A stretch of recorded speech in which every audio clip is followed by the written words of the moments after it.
안녕하세요. 구지구지입니다. 오늘 제가 소개해드릴 컨텐츠는 블로그로 한 달에 40만원에서 100만원 벌기입니다. 제가 이번 컨텐츠를 생각한 이유는 사실 저는 유튜브를 시작하기 전에 블로그를 먼저 시작했었어요.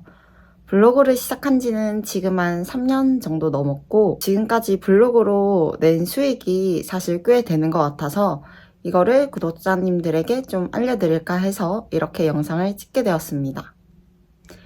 일단 블로그로 낸 수익을 간단하게 말씀드리면 저는 체험단 같은 거를 굉장히 많이 선정돼서 많이 진행하고 있어요.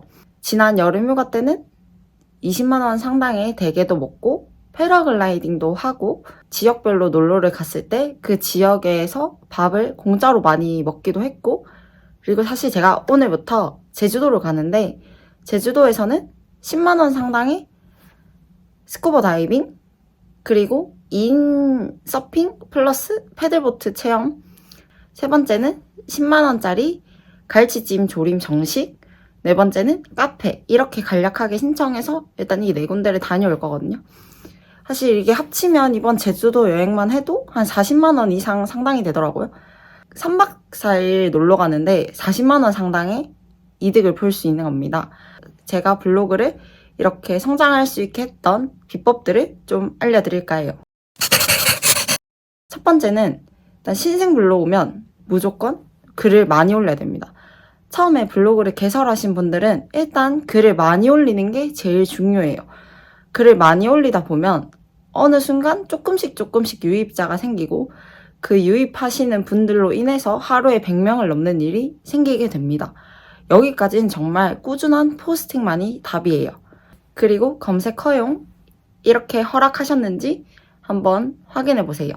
사실 1일 1 포스팅이라고 하죠. 정말 중요한 것 같아요. 저도 처음에는 정말 그렇게 해서 하루 100명을 돌파했을 때 정말 기뻤었답니다.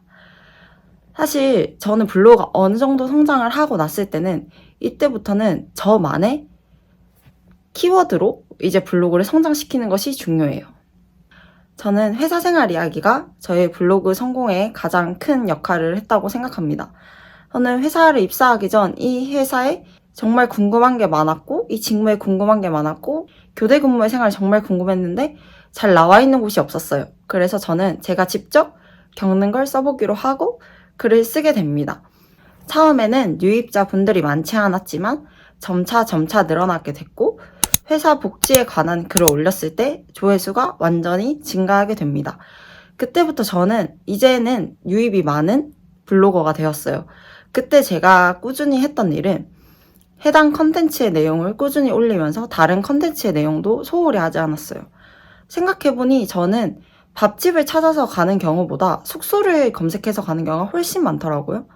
밥은 사실 3만원에서 비싸면 7만원 이내지만 숙소는 최소 10만원부터 보통 시작하잖아요. 그래서 저는 밥집은 한 번 찾으면 숙소는 3번 이상 찾았던 것 같아요. 제가 다녀온 숙소들을 꼼꼼히 리뷰하기 시작했어요. 그래서 제가 궁금했던 숙소들을 다녀왔을 때 그거에 대한 숙소를 예쁘게 리뷰했고 역시나 숙소에 대한 조회수가 정말 많이 높아졌습니다. 저는 이때 좀 깨달았던 게 나만의 컨텐츠를 만들고 그리고 내가 진짜 검색하는 게 뭔지 확인해보고 그거를 블로그 글로 쓰자 이렇게 판단했어요. 처음에는 글을 많이 써서 신규 유입자를 늘린 후에 어느 정도 유입자가 생겼을 때 나만의 컨텐츠 내가 직접 찾아서 보는 게 어떤 건지 그거 위주로 글을 올리면 좋을 것 같습니다. 저도 블로그를 시작하기 전에 몰랐어요. 제목에 정말 제가 느낀 그대로를 담고 싶어서 제목을 정말 구구절절 썼었거든요. 제목은 간단하게 쓰시는 게 좋습니다. 사진은 15장 이상, 동영상을 필수로 첨부하시는 게 상위 링크를 할 수 있는 방법입니다. 저는 상위 링크도 정말 많이 해봤고 네이버에서 추진하는 우리 동네라는 그런 페이지의 메인에도 올라가 봤고 네이버 메인에도 올라간 이력이 있어요. 근데 이렇게 하려면 다른 분들이 저를 찾아오시려면 제목을 키워드를 보고 찾아오실 텐데 키워드 검색이 잘 되려면 제목은 간결하게 쓰셔야 되고요. 사진은 내용의 15장 이상, 동영상은 꼭 필수로 있어야 됩니다. 이거는 진짜 꿀팁이에요. 저도 초반 글들이 이걸 모르고 막 썼었는데 그런 글들은 정말 검색 유입이 안 되더라고요. 이런 꿀팁이 있으니 참고해주시면 됩니다. 그리고 저는 아까 체험단을 많이 한다고 말씀드렸는데 제가 좋아하는 그리고 자주 이용하는 체험단이 있어요. 첫 번째는 레뷰입니다.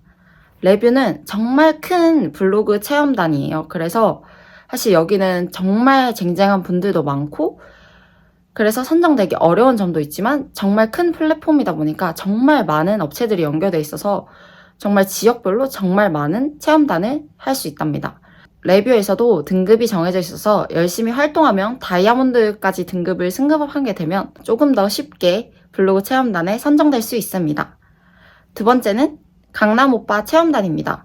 여기도 정말 많은 블로그 체험단들이 올라와 있는 반면 신청자 수가 그렇게 많지 않아요. 그래서 처음 시작하시는 분들은 강남 맛집 체험단 추천합니다. 세 번째는 디너의 여왕이에요. 디너의 여왕도 꽤나 많은 업체들이 올라와 있고 선정도 잘 되는 편이라 추천합니다. 레뷰에서 일단 진입 장벽을 뚫어 놓으시는 게 좋은 것 같고 저는 레뷰에서 그동안 선정된 게 이 정도 되는 것 같아요. 이 정도면 금액이 한 어느 정도 될까요? 그리고 강남 맛집 체험단은 제가 안지 얼마 안 돼서 이 정도 진행했는데 괜찮죠? 그 다음에 디너의 여왕도 이 정도 진행했답니다. 그리고 미블이라는 업체도 괜찮은데 여기는 무조건 카메라로 찍어야 돼가지고 그러한 점이 있지만 전 미블에서도 정말 많이 체험단을 이용한 이력이 있습니다. 이렇게 꾸준히 블로그 열심히 하시면 당첨돼서 돈을 많이 벌 수 있어요. 체험단을 하면서 놀러도 가면서 블로그로 글 쓰고 그걸 공짜로 체험할 수 있으니까 정말 큰 장점이겠죠? 물론 돈을 버는 것보다 공짜로 체험을 해서 제가 하고 싶었던 거를 공짜로 할 수 있으니까 정말 좋은 것 같아요. 여기까지 블로그 꿀팁 그리고 제가 좋아하고 애정하는 블로그 체험단들의 내용 그리고 제가 좋아하는 이유 이렇게까지 나열해봤어요. 그럼 이번 영상은 여기서 마쳐볼게요.